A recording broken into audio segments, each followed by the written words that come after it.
Youth കോൺഗ്രസിന്റെ പുതിയ സംസ്ഥാന അധ്യക്ഷനെ ചൊല്ലി തർക്കം രൂക്ഷമാകുന്നുവെന്ന് ഞങ്ങളുടെ ബ്യൂറോകൾ റിപ്പോർട്ട് ചെയ്യുന്നു. നോമിനികളുടെ കാര്യത്തിൽ പ്രധാന നേതാക്കൾ വിട്ടുവീഴ്ചയ്ക്ക് തയ്യാറാകാത്തത് പ്രതിസന്ധി കൂട്ടുകയാണ്. അതിനിടയിൽ യൂത്ത് കോൺഗ്രസിലെ ഒരു വിഭാഗം അബിൻ വർക്കിയെ ലക്ഷ്യം വെച്ച് ആരോപണങ്ങളും സജീവമാക്കുന്നു. രാഹുൽ മാങ്കൂട്ടത്തിനെ പിന്നിൽ നിന്ന് കുത്തിയത് അബിൻ വർക്കി എന്നാണ് ഒരു വിഭാഗത്തിന്റെ ആരോപണം. രാഹുൽ മാങ്കൂട്ടത്തിനെതിരെ പ്രതിഷേധം ശക്തമാക്കുകയാണ് BJPയും CPIM-ഉം. ആർ ശ്രീജിത്ത് തിരുവനന്തപുരത്ത് നിന്ന് ചേരും. അതുപോലെ അടൂരിലെ രാഹുൽ മാങ്കൂട്ടത്തിൻ്റെ വീട്ടിൽ നിന്ന് AV ജയശങ്കറും ചേരുന്നുണ്ട്.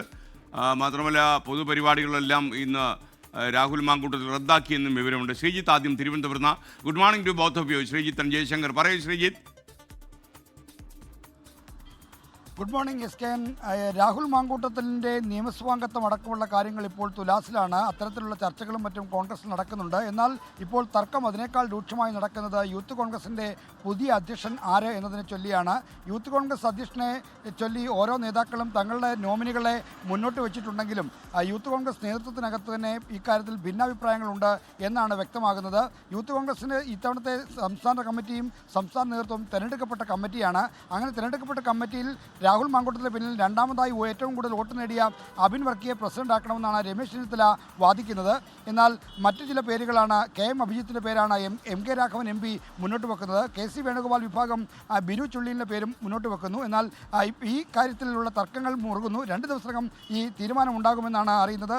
സംസ്ഥാന നേതൃത്വത്തിൽ തർക്കം മുറുകിയ സാഹചര്യത്തിൽ ഹൈക്കമാൻഡ് എടുക്കുന്ന നിലപാട് ഏറ്റവും നിർണായകമായി മാറാനാണ് സാധ്യത.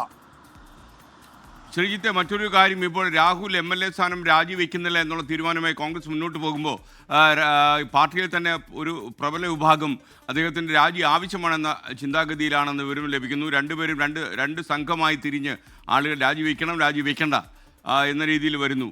അപ്പോൾ ഇതിനെക്കുറിച്ചുള്ള വാർത്തകൾ എന്തൊക്കെയാണ്?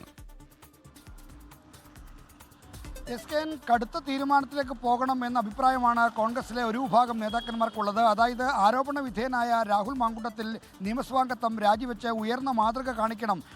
അത്തരമൊരു പൊതുപ്രവർത്തനത്തിലെ മാതൃകയ്ക്ക് കോൺഗ്രസ് വഴിയൊരുക്കണം എന്നാണ് നേതാക്കൾ ചിലർ ആവശ്യപ്പെടുന്നത്. എന്നാൽ ഇപ്പോൾ നിയമസഭാംഗത്വം രാജിവെക്കുന്നത് ഉചിതമാണോ എന്ന ചോദ്യം ഉയർത്തുന്ന വിഭാഗവും കോൺഗ്രസിലുണ്ട്. കാരണം മുകേഷ് MLA കാര്യം, നേരത്തെ എൽദോസ് കുന്നപ്പള്ളിയുമായി ബന്ധപ്പെട്ട വിഷയങ്ങൾ വന്നപ്പോൾ, അതിനു മുമ്പ് ഒന്നാം പിണറായി സർക്കാരിൻ്റെ കാലത്ത് M വിൻസെൻ്റ് MLA-യുമായി ബന്ധപ്പെട്ട പ്രശ്നങ്ങൾ വന്നപ്പോൾ ഒന്നും രാജി ഉണ്ടായിരുന്നില്ല. അതുകൊണ്ട് ഉപതെരഞ്ഞെടുപ്പിലൂടെ വിജയിച്ച ഒരു MLA ആ സ്ഥാനം ബലികഴിക്കണോ എന്ന ചോദ്യമാണ് കോൺഗ്രസിലെ മറുവിഭാഗം ചോദിക്കുന്നത്. എന്നാൽ തെരഞ്ഞെടുപ്പ് വർഷത്തിൽ ഉന്നതമായ പൊതുപ്രവർത്തനത്തിൻ്റെ മാതൃകകൾ ചൂണ്ടിക്കാണിച്ചുകൊണ്ട് കോൺഗ്രസിന് പുതിയ പാത വെട്ടിത്തുറക്കണമെന്നും ഇത്തരം ആരോപണ വിധേയർ നിയമസഭാംഗത്വം രാജിവെക്കുന്നതാണ് ഏറ്റവും നല്ലത് എന്ന അഭിപ്രായമുണ്ട്. എന്തായാലും ആ അഭിപ്രായങ്ങൾക്കിടയിൽ തമ്മിലുള്ള സംഘടനമാണ് ഇപ്പോൾ കോൺഗ്രസ് നേതൃത്വത്തിൽ നടക്കുന്നത്. ഇക്കാര്യത്തിലും കോൺഗ്രസ് ഹൈക്കമാൻഡായിരിക്കും ഏറ്റവും നിർണായകമായൊരു നിലപാടിലേക്ക് എത്തുക. ഓക്കെ, ആർ ശ്രീജിത്താണ് വിവരങ്ങൾ നൽകിയത്.